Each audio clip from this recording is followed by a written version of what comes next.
নির্বাচনী রাজনীতিতে কালো টাকা আর ঋণখেলাপি ব্যবসায়ীদের দাপট বন্ধ করতে নতুন পথ বেছে নিয়েছে জাতীয় নাগরিক পার্টি এনসিপি। বড় ব্যবসায়ী বা ঋণখেলাপির টাকা না নিয়ে জনগণের সরাসরি অংশগ্রহণে নির্বাচনী তহবিল সংগ্রহের ঘোষণা দিয়েছে দলটি।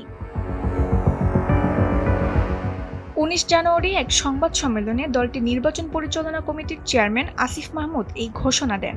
তিনি বলেন, প্রার্থীরা যদি বড় বড় ব্যবসায়ীদের টাকায় জয়ী হয় তবে তারা সংসদে গিয়ে জনগণের চেয়ে ওই ব্যবসায়ীদের স্বার্থই বেশি দেখে। এই ধারা ভাঙতেই সরাসরি সাধারণ মানুষের কাছে সাহায্য চায় এনসিপি।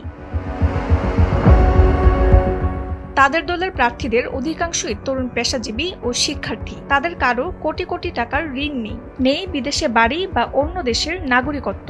স্বচ্ছতা বজায় রাখতে প্রতি বছর এই নির্বাচনী তহবিলের আয় ব্যয়ের হিসাব অডিট করে জনগণের কাছে প্রকাশ করা হবে বলেও জানান তিনি। যারা সুস্থ ধারার রাজনীতি দেখতে চান তাদের এই তরুণ প্রার্থীদের পাশে দাঁড়ানোর আহ্বান জানান এনসিপির নির্বাচন পরিচালনা কমিটির চেয়ারম্যান। তাসনিম হোসেন লিয়া, সময়ের আলো।